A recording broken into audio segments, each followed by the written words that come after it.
We did the mash. No. It was the monster mash. We did the mash. It was a zombie smash. We did the mash. It was a graveyard smash. I'm sorry, but it's your brains went splat. Oh, that's funny. I had the girls cracking up with that the other day. Yeah? Oh, yeah. How so? Because we were playing Minecraft and I just started singing to them and they were just like...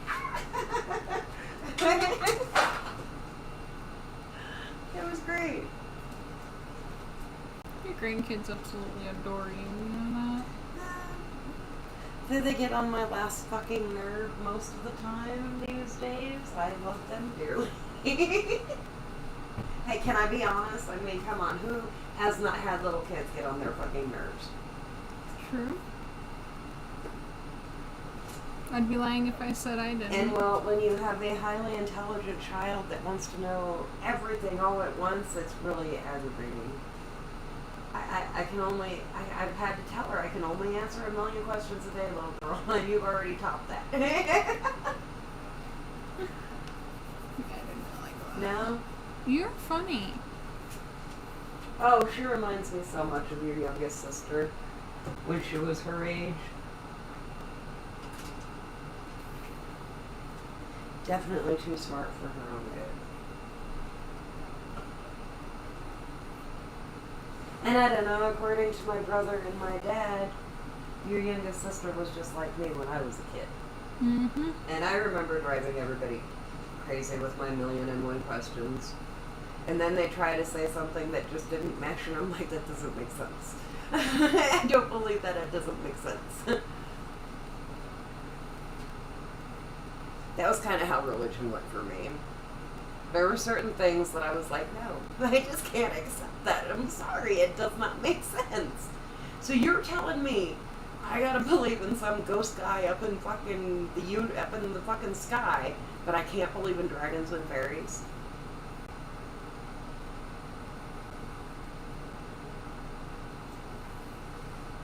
You couldn't, could you? No. I think part of why I went so kind of hog wild when I moved out of my dad's house was because there were so many things that I wasn't able to experience that normal people got to have every fucking day. You know, I never once owned a Barbie doll. I was not allowed to have Barbie dolls. I got porcelain dolls that sat on my fucking bookshelf and I got yelled at if I touched them. That's a little ridiculous. Because they were to be looked at, not played with. I know, right? Yeah, it's kind of crazy. And yeah, so after I moved out, I was just like, I need to experience the world. Yeah, well, I was unsupervised and I was 16, so yeah, you know, at least I never got into any real trouble, you know. Define real trouble. I have no criminal record, if that tells you anything. I wonder where I get mine from. You know, that's the thing, is that I never got in any real trouble. And trust me, I was a smart mouth bitch back then. I got into an argument after I got off of work. It's like 11 o'clock at night. I am 4 blocks from my house, just got off of fucking work after I got out of school. I've been up since 6 o'clock in the fucking morning. And I still got a 10-15 minute walk to my house. And the cop pulls me over. You look like a runaway. I'm like, how can that be if I'm 18? He's like, what? No, I saw you on a board. You're a runaway. I'm like, no, I'm 18 and I can't be a runaway. And we sat there and argued for 20 fucking minutes about me not being a runaway because I'm fucking 18. I'm like, so what did I run away from? That's hilarious. No, what was even funnier is he fucking called it in and they're like, nope. And I was like, so you just wasted 20 minutes of my time arguing with me with something I just fucking told you 20 fucking times.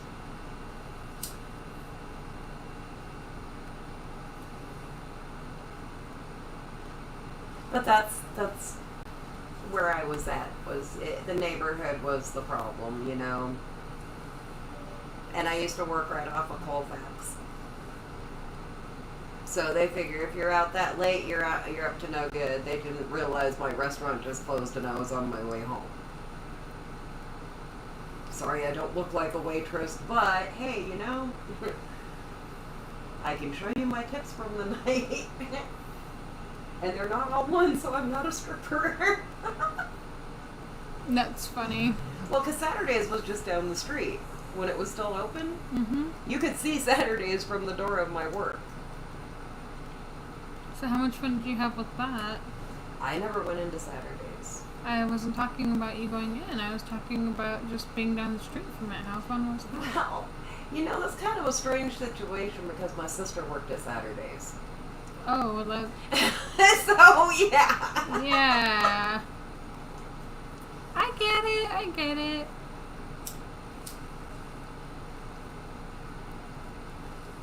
Hey, I make good money waiting tables. I know how to talk to people.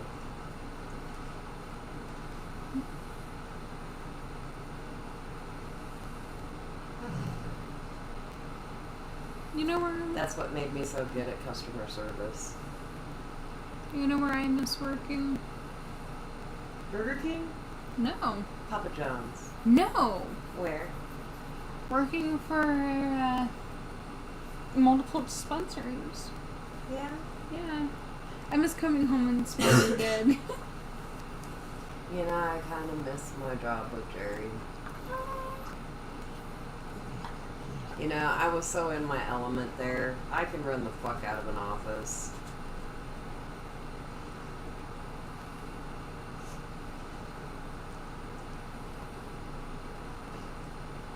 You can, huh? Oh, yeah.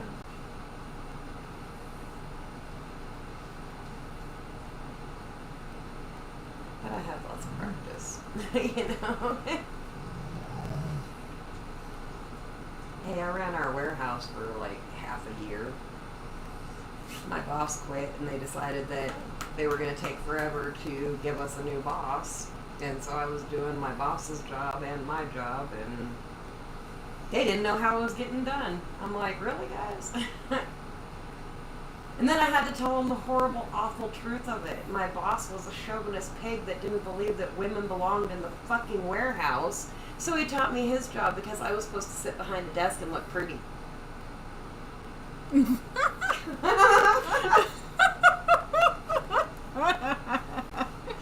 That sounds awful. Hey, I didn't, you know what? There is a point in time where you use that against them. You say I belong in the office and you're willing to teach me your job. Okay, teach me. Because the more I know about this company, the better I'm going to do. Right? Right.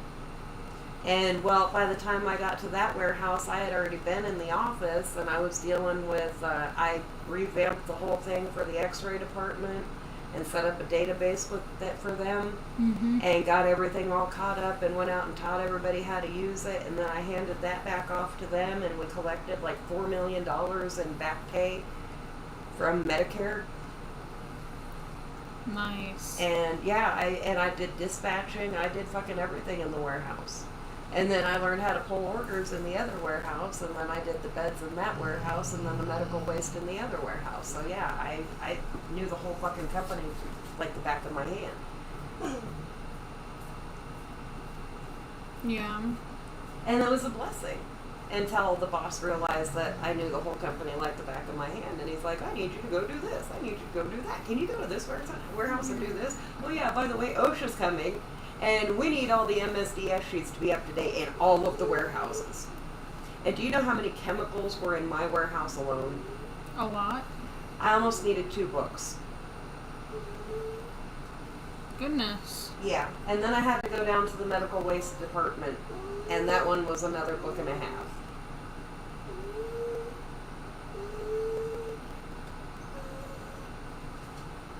Is she okay?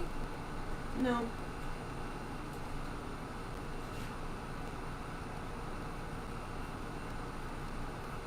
But yeah, and that's good. I look at it this way. Every job that I've had to this point prepared me for what I was doing. Because if I didn't have the experience with the places that I worked, I wouldn't have known the things that I knew. Yeah.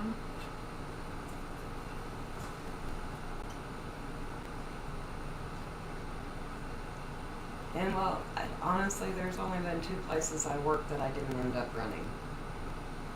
What two were they? One of the answering services that I worked for. And when I worked for Pizza Hut briefly, as a favor to a friend because she needed people. And I could use the extra money. And I wanted to be away from my house because I hated my old man, so yeah, it worked.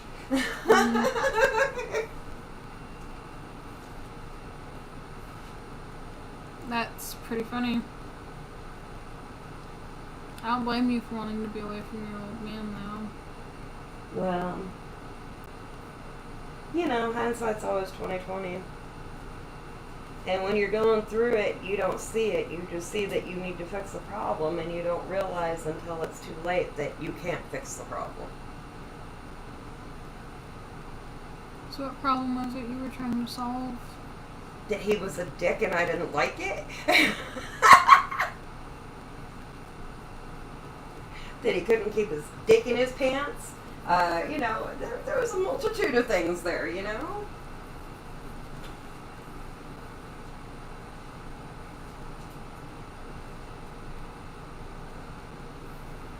But that experience also taught me a lot.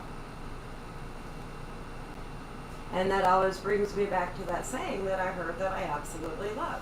You don't fail, you either win or you learn. And I learned I got a dog. You learned you got a dog, huh? I got a dog.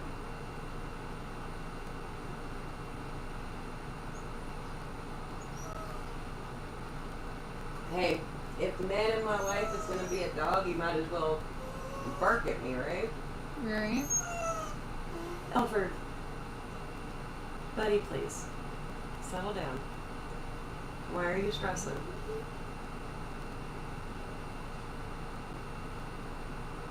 Why are you stressing? Why are you stressing? Stressy puppy. Stressy puppy. Stressy puppy. Don't growl at me.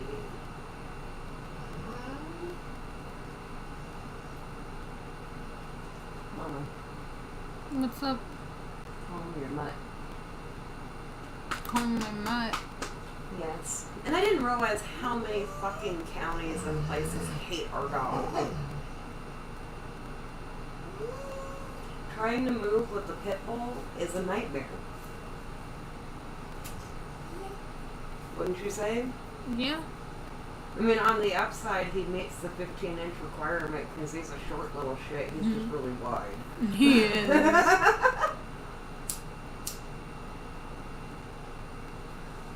It's kind of disheartening knowing that he's a service dog and they automatically, because of his breed, consider him vicious. When, in actuality, he's actually quite a sweet dog until you come into his house and he doesn't know you. And, well, you know, he is a guard dog, so he's doing his fucking job. Right? Right. But the dog's only ever met 2 people that he just did not like and would not accept. And I trust his judgment when it comes to that. Why is that, Mom? Because I don't like those people either.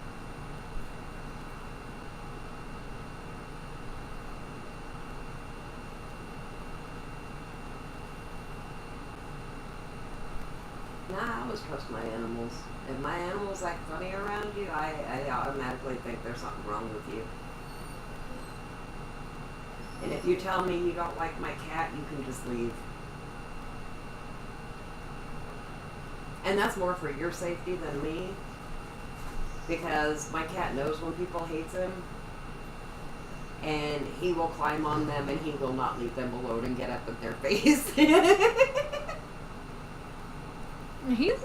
He's like, you don't like cats? Oh, here, love me, love me, love me. He's converted a few people. David used to say how he hated cats, but every time he came over, Stock would climb up in his lap and just purr at him. And he got to love that cat. He's like, okay, I don't like cats, but your cat's pretty cool.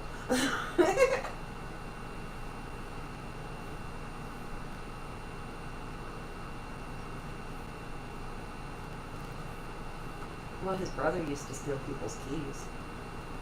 I had a little hook on the wall right next to the door that you were supposed to put your keys on, because if you left them on my couch, the cat would take them and hide them. And he was quick. He'd come up and act like he was going to love on you, and you'd pet him, and the second you hit his tail, he'd grab your keys and run. Fucking weird cat. Love that little shit, though. Sounds like my cat. Well, that was Spot.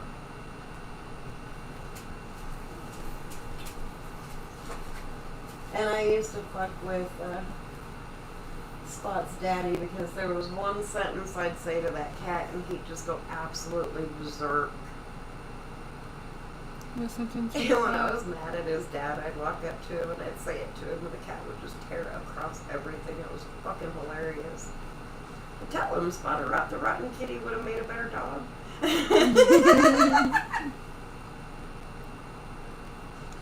Better up the rotten kitty, huh? Yeah. Hey, I gave him that cat.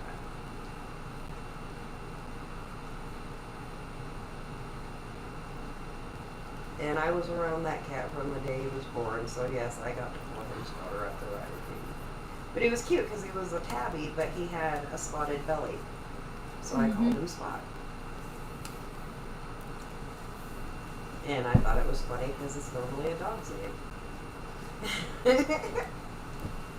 Spot out the rotten kitty, huh? Well, we had a cat named Rat, remember? I remember. I didn't name him, but we had a cat named Rat. How he got that name was pretty sad, but they found him when he was a kitten and he was all full of fleas. So Grandpa threw him in the fucking swimming pool where they were at because the chlorine would kill the fleas. And when he pulled him out, he looked like a drowned rat, so they named him Rat Kitty. Oh, I loved that cat. That cat was so just amazing. That is so sad, though. Yeah. Well, Rat chose his favorite, and it wasn't the person everybody thought it was going to be. Who was it? It was me. I was over there when him and I were first dating, and he went to go take a shower, and I was sitting on the couch waiting for him, and the cat came up and climbed up on my lap and kind of pushed me back a bit, and I laid down, and the cat's like laying on my chest, and I'm sitting there petting him, just talking to him, and he comes out of the shower and he's like, "What the fuck did you do to my cat?" I'm like, "What are you talking about?" He's like, "What the fuck did you do to my cat?" I'm like, "Nothing, he jumped up here and asked me to pet him." He's like, "That cat hates everybody." And I don't know if you remember, but Rat Kitty did hate everybody. Yeah, I do remember. That poor baby. That poor baby, what? That cat was old as fuck. Okay, you need to stop. Now. I'm not playing it. Go. You go now. You go now. Down. Down. No. Quit bitching at me and go down. When your mom's handling the dog. Enough. No, enough. Don't grumble at me. Don't grumble at me. Hey.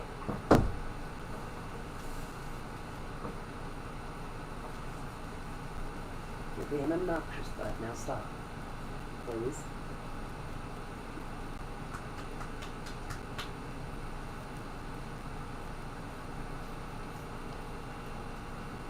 I don't know. I'm excited about the perspective of getting fainting goats.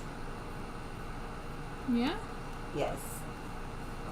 Well, you're excited about that, huh? Oh, dude. I'm gonna be a farmer.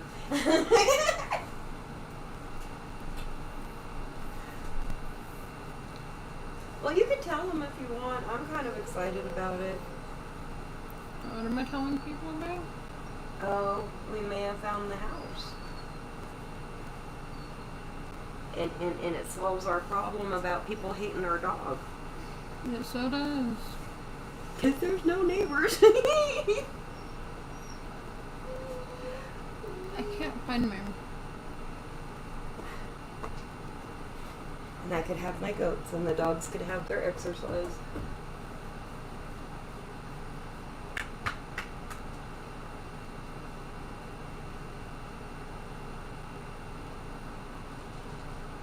I'm just thinking about fields of fucking sunflowers. You know that, right? Yeah? Yeah.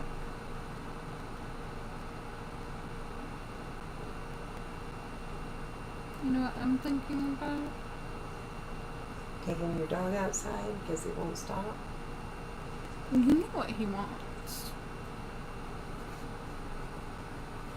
No, I don't. Or I'd have given it to him so he'd stop.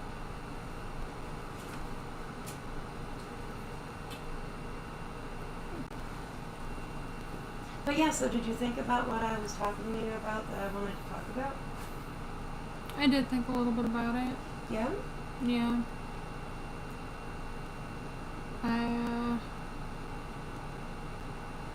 Well, you can't just go into it without telling them what it was. So yeah, we were talking about something. We're not going to tell you what it was. You got to guess from our conversation. And the first person to guess gets... Yeah?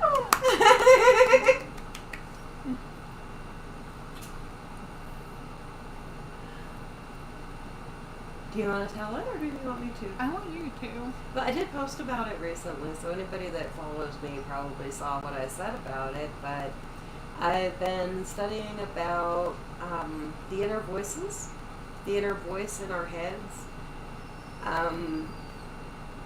They've done this, they've been trying to do studies on it, and they're saying that they're having a very hard time studying it because people do it unconsciously and they don't understand why we do it. And when you talk to yourself in your head, it is literally considered an auditory hallucination. But they were saying that the thing that shocked me is that some people don't do it at all.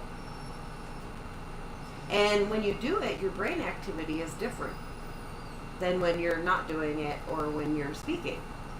And you can't use that voice and speak at the same time. Oh, for... Which I thought was pretty cool, and I've tried and it doesn't work.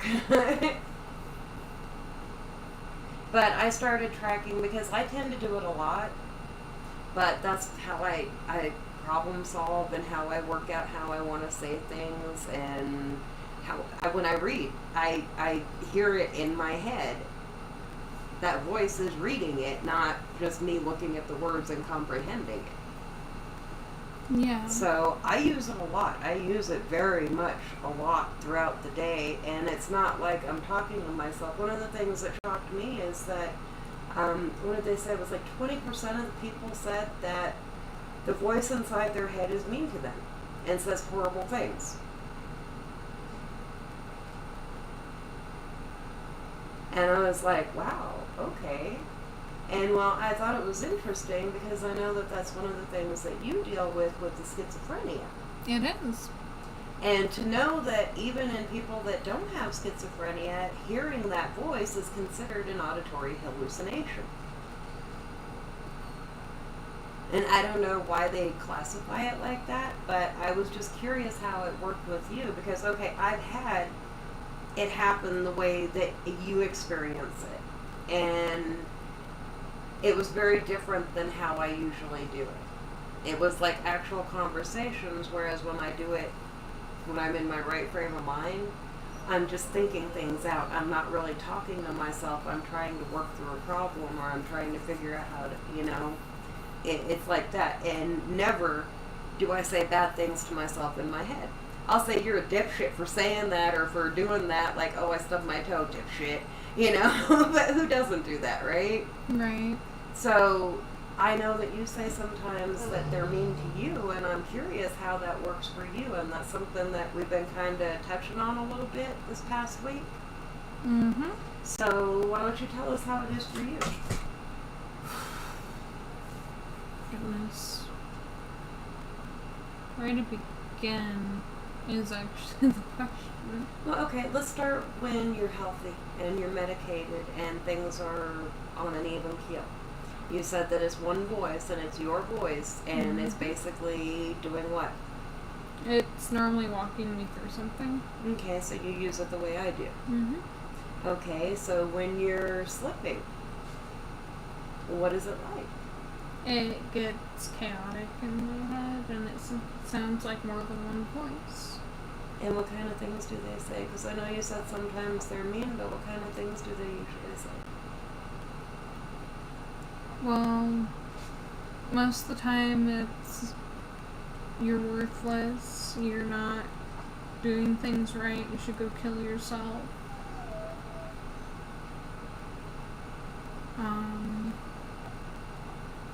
I hate you, just stuff like that. Okay, so, you know, it's one of the things they said that correlated with the people hearing the bad things in their head, is that it's things that were said to them and they think that what's happening is you're actually remembering it because you've been triggered by a situation where you were called that. Yeah. And your brain will do that. It will insert things because, well, it happens so much it's expecting it. Yeah, that sounds right, actually. Yeah. And how do you feel knowing that it's literally all you? It's pretty scary. Are you sure? I mean, okay, think about it this way. If how you use that voice is to work problems out, then maybe what you're doing is subconsciously, and I think that that voice in your head is a link between your subconscious and your conscious mind, and that's why not everybody does it. Because not everybody has formed that link. You get what I'm saying? Yeah. Okay, so if you're remembering things, you can change that, right? Sometimes. I mean, so whenever you hear you're worthless, you can always tell yourself, no, you're not. And you can argue in your head that you're not. And the more you do it, the less it's going to argue with you because you're eventually going to start to believe it. Because the problem is that those things were said to you so many times that you believed it. And your subconscious has no emotion. It is purely logical. And that is why it seems so abrupt and just straight to the point and kind of just cruel sometimes. Yeah. It's because it's pure logic. It has no emotion. It's your conscious that romanticizes things or assigns an emotion to that thought,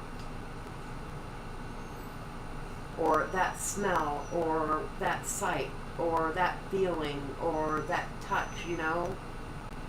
And that's how the brain works, and that's why it's kind of fascinating because we really know very little about the brain in the scheme of things.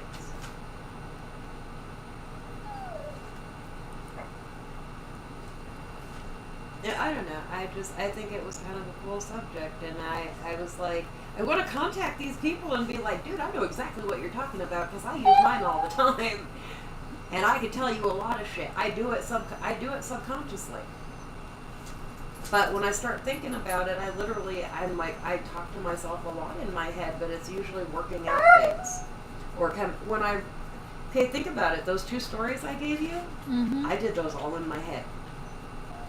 I never wrote down a word of them. That was all in my head.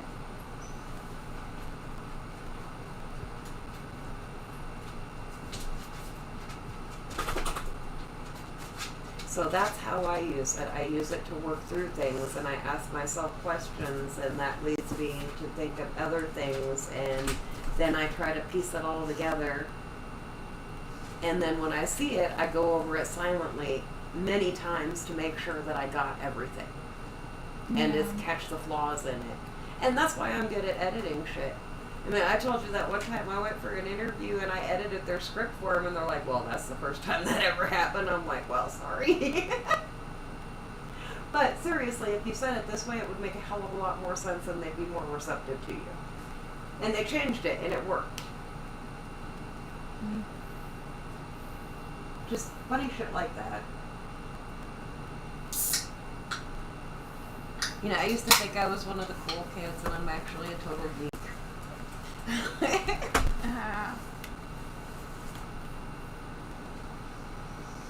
You're a total geek, huh? Yes, but back in my day, it wasn't cool to be a geek, so I learned to play dumb real good. I got, like, the Valley Girl thing, like, down totally. Like, gag me with a pitchfork, are you serious? But I tell you what, in the world I came from, the dumber you acted as a woman, the better. I feel your pain. Oh, honey. See, you didn't live through the part of time where it was women should be seen and heard pregnant in the kitchen, and they had jokes like, why are the kitchen appliances white? Why? So they will match the wedding dress. Why do women have short feet? So they can get closer to the fucking sink to do the dishes. Wow. Oh no, the one that went around for forever and the guys thought it was fucking hilarious? What do you tell a woman with 2 black eyes? What? Nothing, because she's already been told twice. That's where I came from. You see why I can't tell jokes on your fucking stream? They're offensive as fuck. Because that's where I came from. Okay, you've seen Andrew Dice Clay. That's my generation.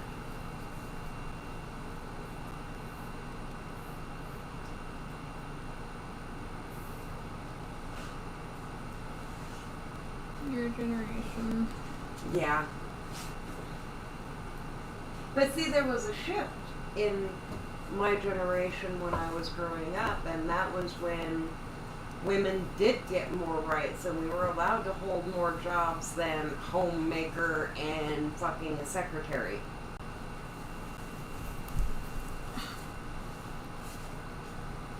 And when that happened, the whole world opened up for us, or so we thought.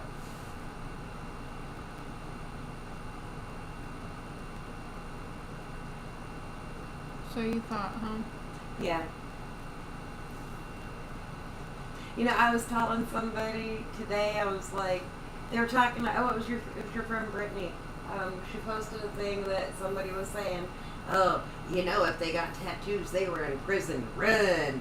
And I'm like, really? I'm like, well, since we've already been traveling back in time lately, why don't we just go back to the 20s where it was a status symbol for women to be heavily tattooed? I'd rather be in the 20s if we're going to be playing this go back in time shit. Let's bypass the 60s and all that and just go straight to the 20s. I'd have been a badass flapper. A badass flapper, huh? I would have.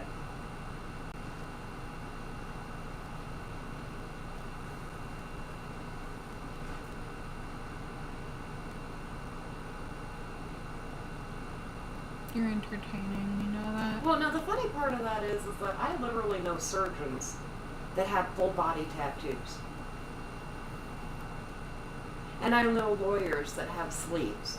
So that's a very horrendous generalization that belongs back in the 90s.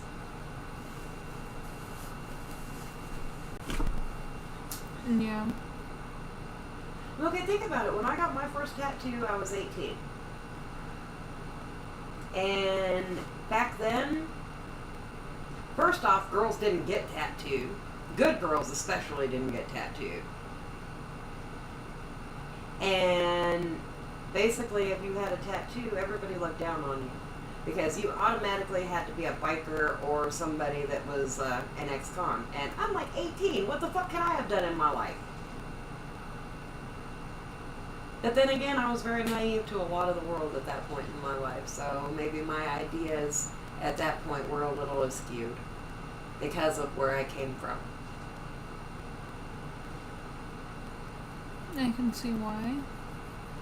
But yeah, I got my first tattoo at 18, got my second one at 19, third one at 21, and well, where are we at now? Like, fuck. But yeah, I mean, I copped a lot of shit. That's why I take offense when people are like, oh, nice tats. I'm like, fuck you.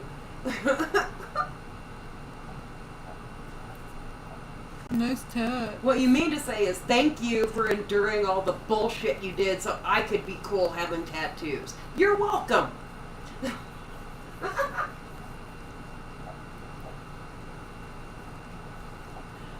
Now back in that day, if you got a tattoo and you were a good girl, you got a little tiny heart somewhere. Hope I am not.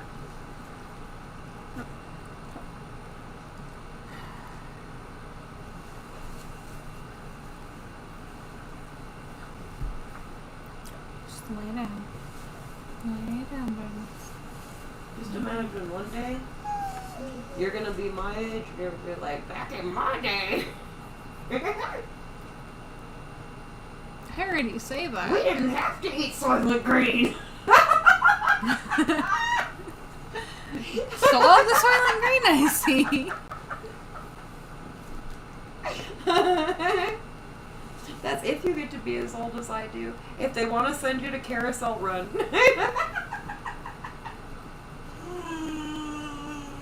What? You are just obnoxious tonight, dude. Can you pause and take him out, please? He's not going to stop, and I'm irritated by this at this point.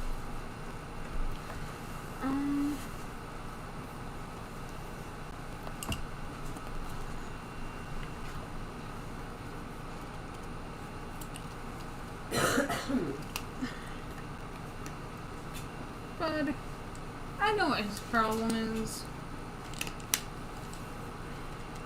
I know. So you say. I know where he won't go. I know where I will go. And I'm gonna say we'll be back in a few.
And we are back. Sorry about the wait, everyone.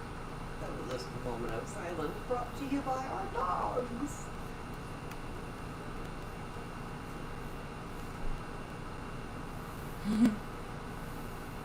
Our Yeah. dogs. Huh? So you got anything interesting?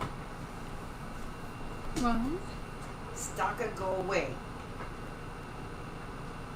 I don't think that's Stalker. No. Stalker uses his big claw and it was just past the door. That's definitely Stalker. He got caramel the other night, so he's gonna crawl up my ass forever now. Oh. That's kind of funny. Oh, he loves him some caramel though. Oh, he just loves his mama. Yeah, he does. He's such a sweetie. He's a goofy cat. But I wouldn't have it any other way, you know? I love your cat. He's a cool little dude. I'm gonna just lose my shit when he dies. I'm just telling you now. You'd have every right to. I mean, you've had him for fucking Hang on. Sorry, everybody.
And we're back. Maybe. Hopefully. No. I don't know, so you got anything interesting you learned? How not to be a dick. Yeah? I don't think you quite mastered that. Actually, I mastered the art of not giving a fuck, finally.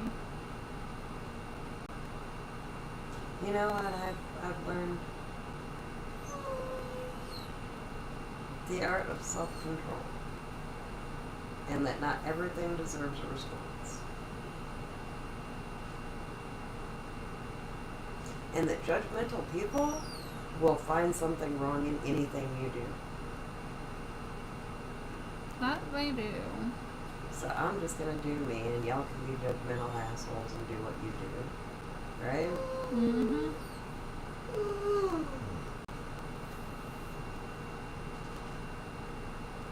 I agree with that statement.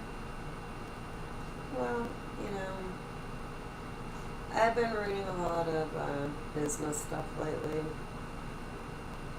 and learning a lot there. And one of the things that they talk about is learning self-control in a dopamine-driven world. And how most successful people don't watch much TV. Yeah. And they don't get involved in useless bullshit because it's not productive. It's very unproductive. It is. And well, I mean, this is all stuff that I knew. I learned a lot of this when I was working with Jerry because I studied Jerry. I'll be honest, I studied Jerry a lot because I wanted to learn everything I could from him. And that's why when we were talking about would you talk to the billionaire or the millionaire, I'd talk to the person whose money's moving the fastest. That's who I'd talk to. I don't give a fuck if they're a millionaire, a billionaire, fucking a Joe Blow make fucking paycheck to paycheck. If your money's moving like that, you're doing something right. You're heading in the right direction. Well, there's a lot to it, and a lot of success is your attitude. And a lot of times what kills success is ego. And that's where self-control comes in, because if you're practicing self-control, your ego is in check. And that's what they mean by stay humble.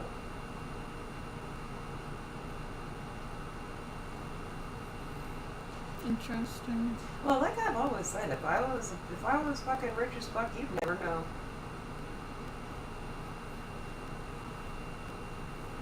I mean, I'd probably invest in a really great camera and some property, but I don't need all that fancy shit. Who do I need to impress? And if I got to impress you, fuck you.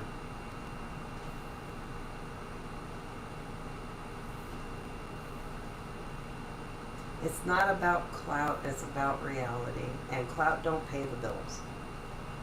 Right? Right.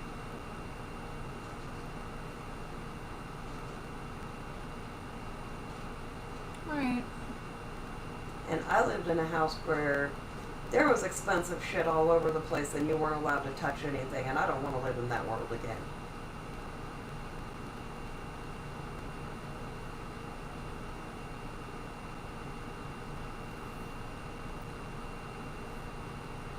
Well, I don't blame you. Well, I've said it before, there's only one thing I want from my childhood. Mm-hmm. That's that chessboard.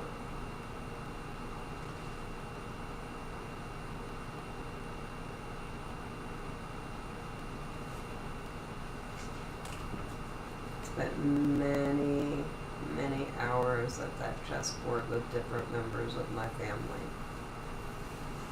And it's the one I learned how to play on.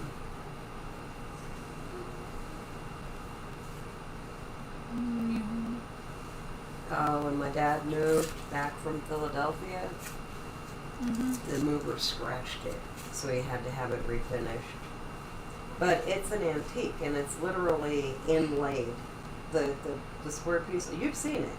I have. It's fucking beautiful, clawed feet, and just amazing fucking artistry in that. And I want it for the sentimental value of it. That was the happiest parts of my childhood.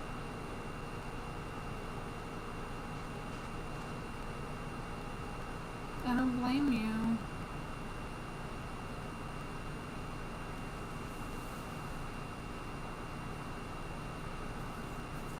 But yeah, I didn't like, we weren't allowed in the living room at all. Or the dining room.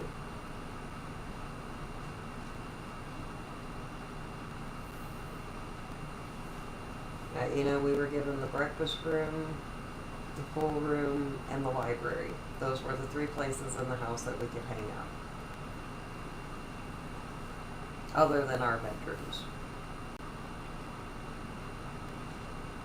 I wouldn't have survived that type of life. Well, I was in the living room all the time anyway because the piano was in there. Mhm. And if I was practicing, I could be in there, so I'd be playing my flute and the piano all the time.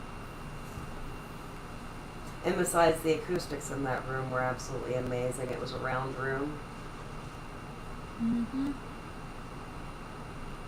and it was all full of windows, so it was always really brightly lit.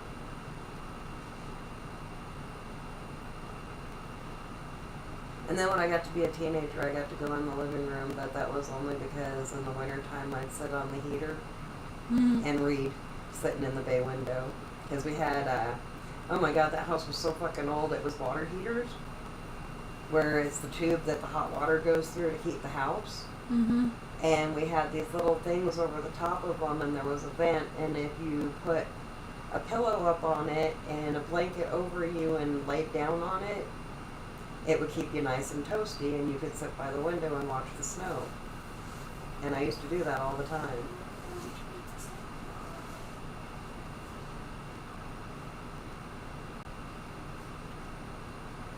I know, I always said if I could ever buy that house, I would. It had some horrible fucking memories there, but I loved that house. Yeah. Well, the trees in front of that house that are now huge, we planted when I was 7 years old. Wow. The strawberry patch in the backyard that's still there, we planted. And there's cherry trees and peach trees and plum trees back there that we planted. I'm kind of pissed that they turned the pine tree into a fucking eagle.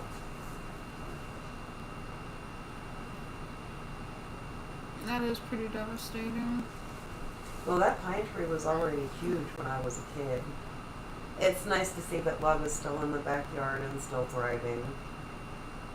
Yeah. That was my oak tree, yes. She had these amazing roots that I fit right in, and I'd sit in her roots and read.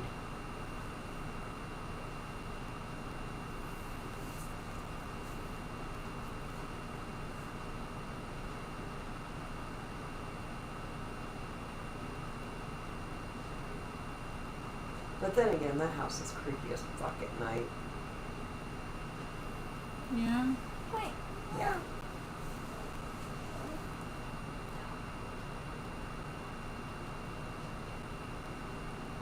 That sounds pretty creepy. Oh no. When I was little, like 6 years old, my brothers told me the story about the lady that died in our house. So I grew up the whole while thinking the house was haunted. So every little sound and weird thing made me think it was the ghost. That's sad. Was it ever? I don't know, are ghosts real? I don't know. No, I think the scariest things are people.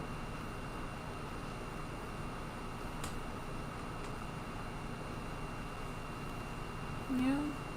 Well, okay, you gotta decipher what is your mind playing tricks on you and what's real, right? Right. I don't know if ghosts are real. I do know that traumatic events can make you leave energy behind. You leave traumatic particles behind, right? Because there are particles moving through us that pick up our energy, right? Mm-hmm. Okay, and they're constantly moving through us. So it does leave particles that are charged with that energy. So maybe ghosts aren't quite exactly what we think they are, that maybe it's just leftover particles that we can feel because the vibration is so off that it agitates us and scares us.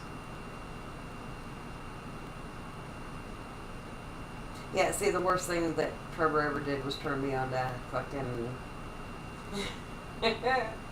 what's it called? Oh, fuck me. Yeah. I can't think of it off the top of my head. I lost my train of thought there. What's it called?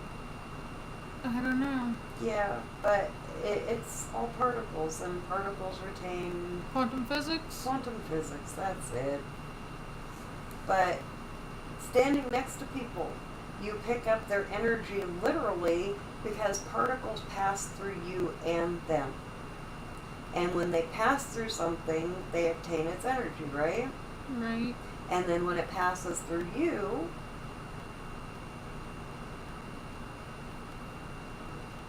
it gives you that energy and picks up your energy, right? Isn't that how it works? Yeah.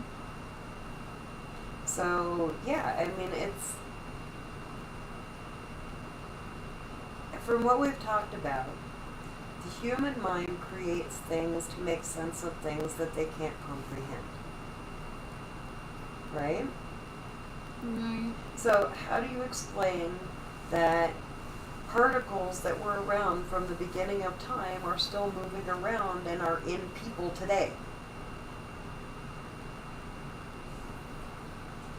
So if that's the case, then obviously there's particles of energy left from traumatic experiences. Mm-hmm.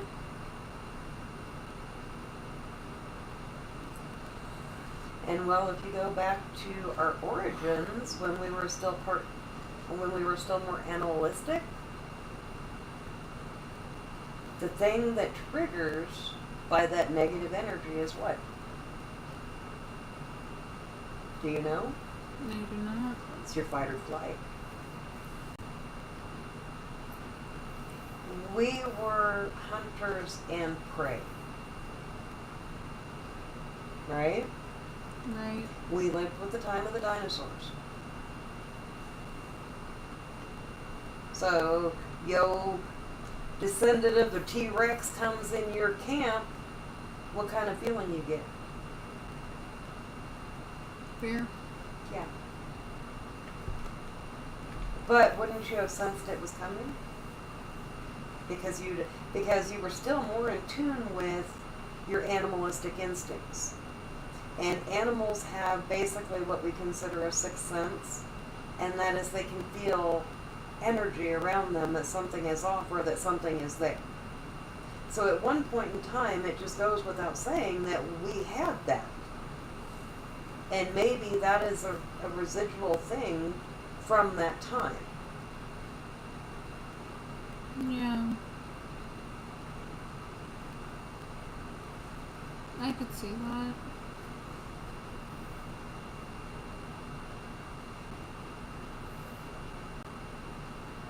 That actually makes a lot of sense. I know, right? It's all... That's why if you're going to study this shit, you've got to study anthropology, sociology, and psychology together. You cannot study one of them and get the whole picture. Because certain influences in the other categories change reasons and outcomes. Right? Yeah. And that's the problem, is that they don't always look at it as a whole.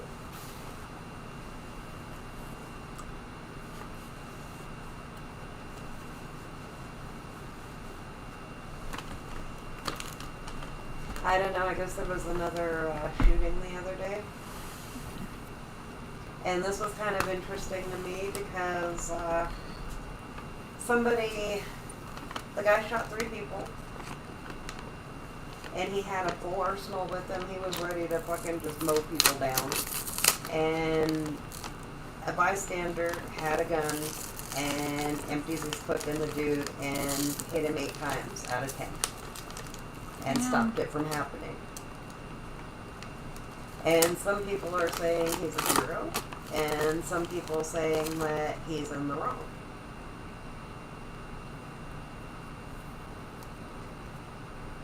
And I don't know how to feel at this point. I kind of feel like it's all bullshit.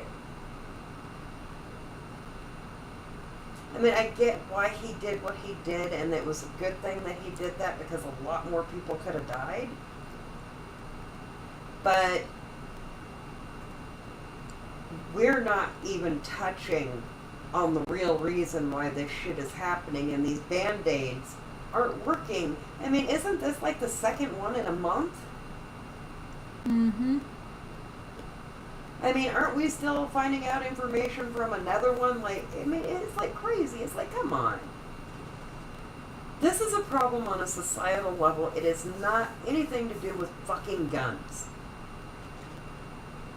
What about the dude in Spain that didn't use a gun and still killed 60 fucking people? He drove a panel truck into a fucking heavily pedestrianized fucking area and just started fucking taking people out. So the weapon doesn't really fucking matter. There was another guy, what was it, New York City? Killed like 7 people on the subway with a fucking knife? So what, now we're not going to be able to cut our steak because we can't have a knife? Because, oh my god, you might stab somebody with it?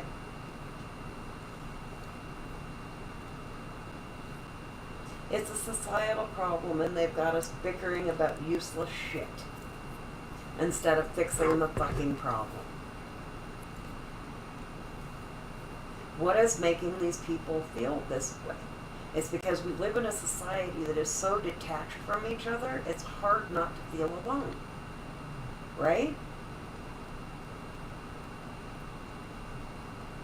And Right. people are so shallow in this day and age that love is a heart on Facebook. Monogamy is a wood. Right? Right. Loyalty is a tattoo. You know, it's just... It's sad because it's very obvious what the fucking problem is, but they're not willing to accept that that is truly the problem. And well, why are we the country that has the most mental illness running rampant through it? Do you hear about school shootings anywhere else? Nah. Okay, crazy motherfuckers driving through fucking streets with hitting people with a car. Yeah, maybe that. Yeah, okay. You got us there.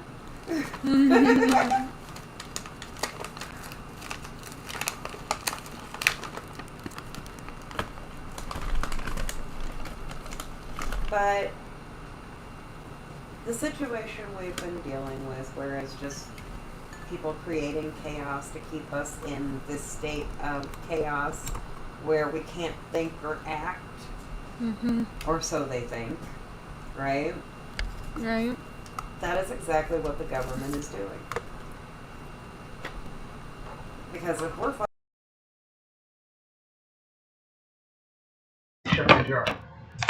right? Right. And you go back to the 85% of people are followers. And those are generally the people that are arguing over what's right and wrong.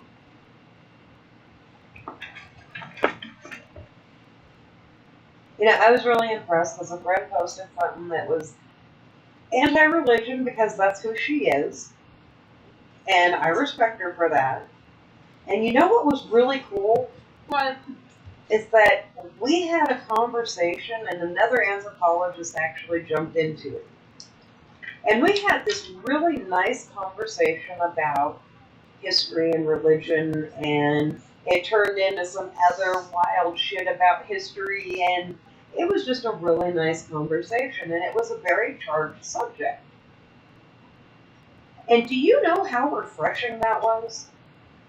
That everybody was mature about it and respected everybody's opinion.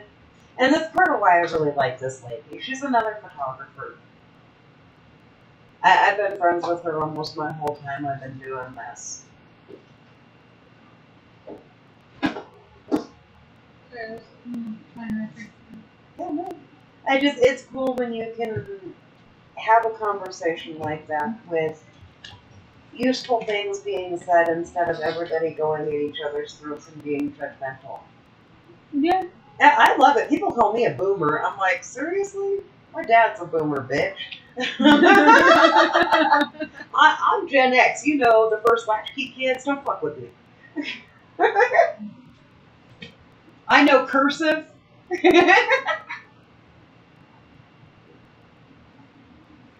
And I ran wild in the streets with no supervision.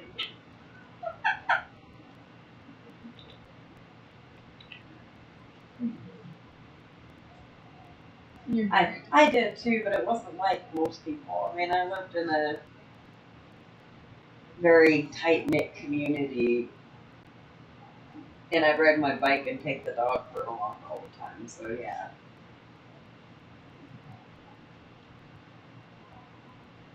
I don't know. And it's sad to think that it's my generation that fucked up everybody. We had a bunch of whiny little brat kids.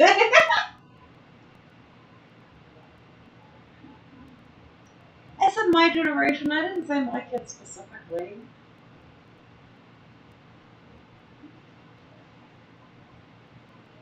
Don't look at me in that tone of voice. Oh, tell me your generation isn't a bunch of whiny brats. We are. Oh my god, I'm gonna die. My iPhone died.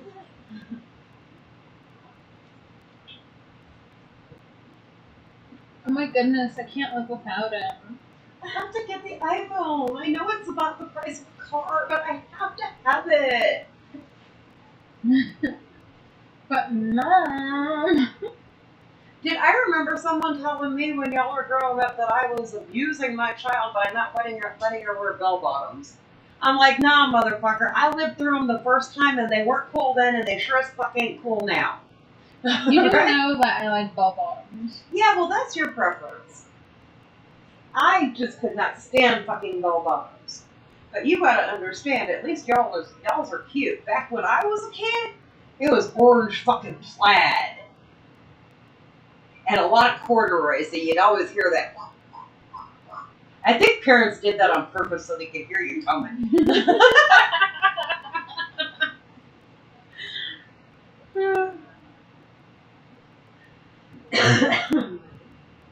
That's funny. I can totally picture that being the reason why. Dude, you notice I won't wear corduroy and I fucking hate plaid? Mm-hmm. And it's not that I don't like orange, I lived through the 70s. And it wasn't quite orange, it was burnt sienna. That sounds about right. Well, my bedroom was pink. Yeah, imagine that. I grew up in a pink bedroom. And my carpet was this really, really pretty pink. And then there was this burnt sienna fucking strip that went through it that just ruined it all. And that yellow, that is not sunflower. I don't give a fuck what world you come from. That is not fucking sunflower yellow.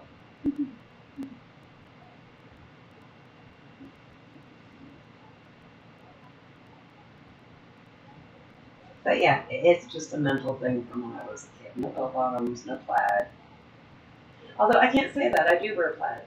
You do? I wear, yeah. But that doesn't make sense like a lumberjack.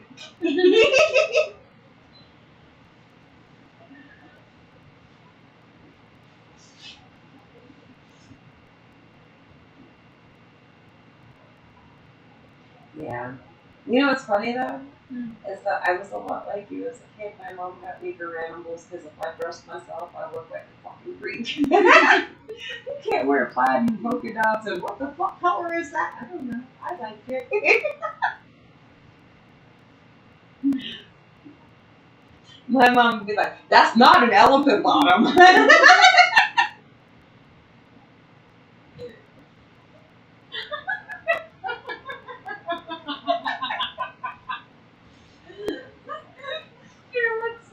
I did it to you.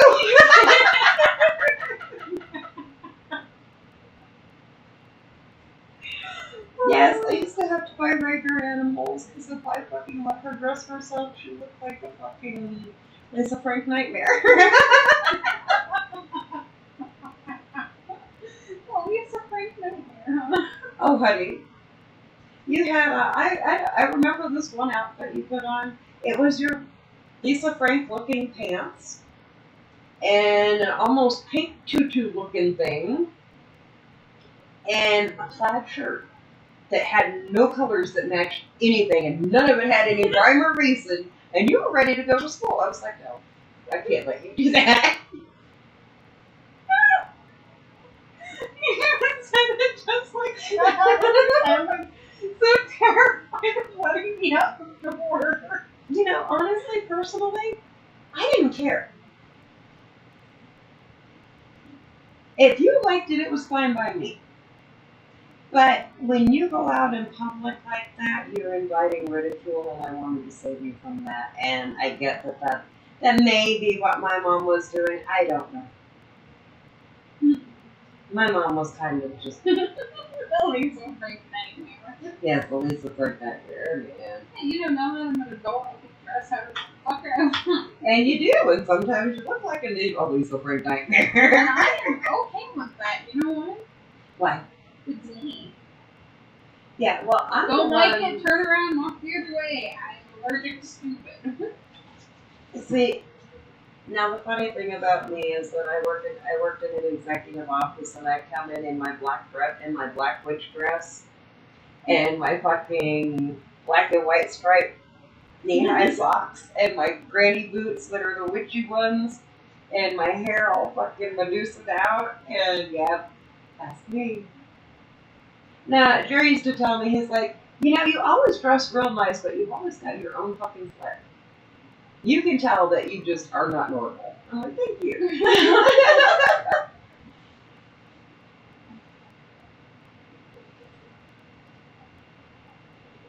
No, and I used to wear that necklace all the time. I thought it was funny because when I left for that couple of months and I came back, I went through the phone room, but nobody was paying attention. Mm-hmm. And I went into Jerry's office, and about 2 minutes after I walked into his office, there's like 3 people in his doorway. I knew that was you. I didn't even see you, but I could smell your necklace.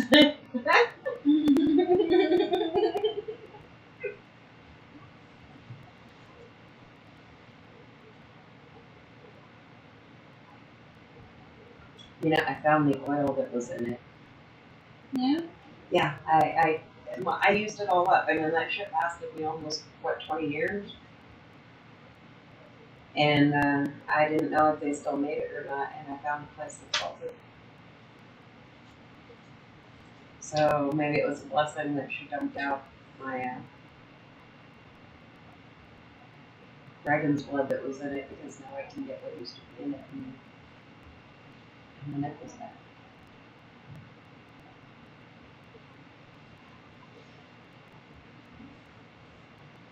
You know, I've had that thing for fucking ever. Mm-hmm. Not a while. Since before your brother was born, like years before your brother was born. I used to wear it all the time. You know how many necklaces I had to put on that because they break, they just break after a while.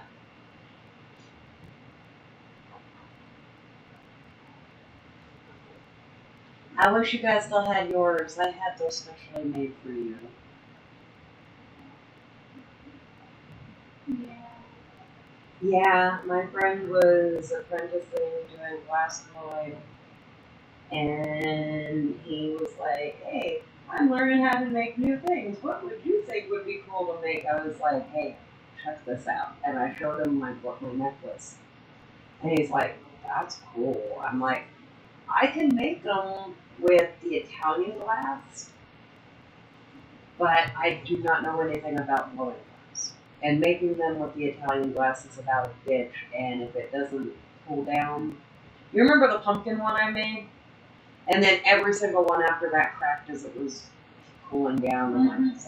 So yeah, they're a bitch because you got to get them to cool down at just the right temperature, or else they shatter, and it's fucked up because those things are a bitch.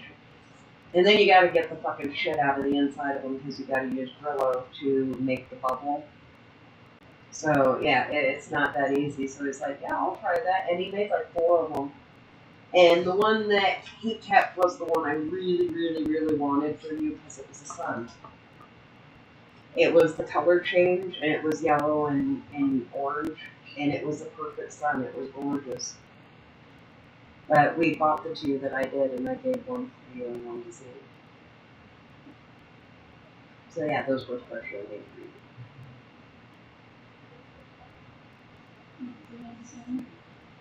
Yeah, I used to do shit like that all the time.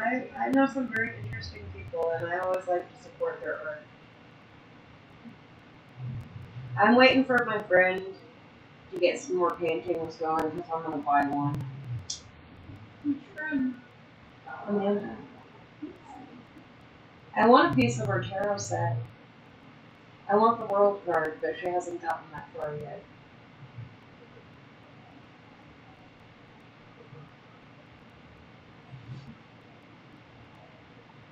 Or justice. I guess it should be justice since I'm only dead.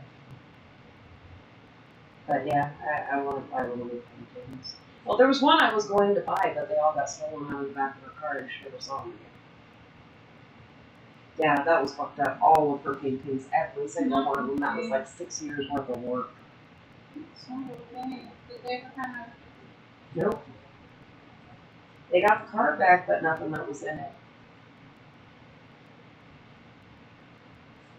Made me very sad. She is the one that did the doll from Ivan Shirts from like 10 years ago. That voodoo doll, that was her. Yeah. I want to buy one of Bob's paintings too. I know exactly which one it is, and he had some prints made of it, and I'm going to buy one of the prints and frame it because I fucking love it.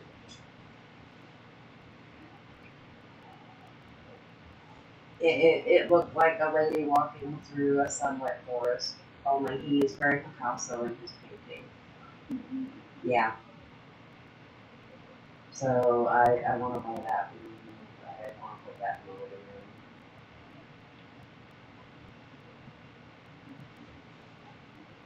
See, and you figure I just plaster the walls with my pictures. No, I don't want other people's art on my walls. I know what I did.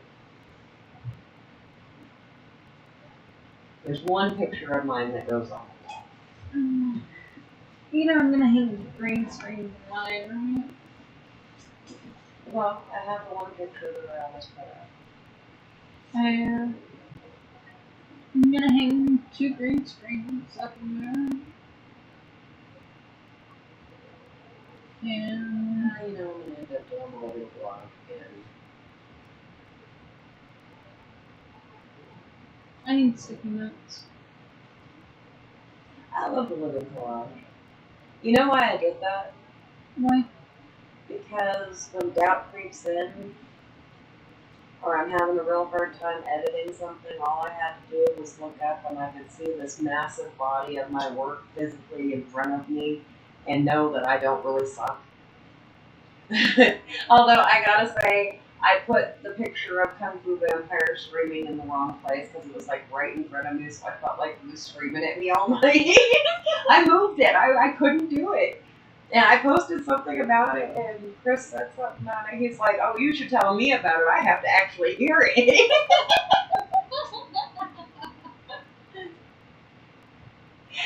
It wasn't meant to be mean or anything. I was just like, the picture's freaking me out.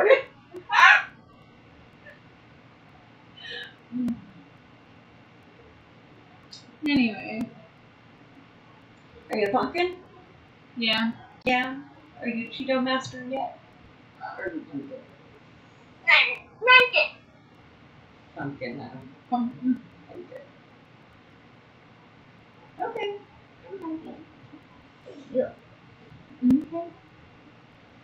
Hope everybody has a wonderful rest of your night. Thank you for stopping in and watching us. We appreciate it. Yeah, what she said.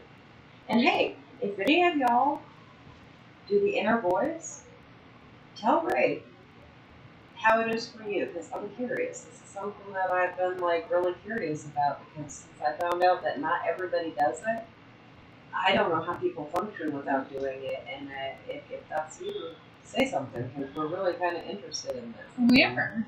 They can't really do a study on it, and I just think it would be interesting to see other people's perspectives. Right? Right. But anyway, y'all have a great night. We love you. We'll talk to you soon. Bye. Bye.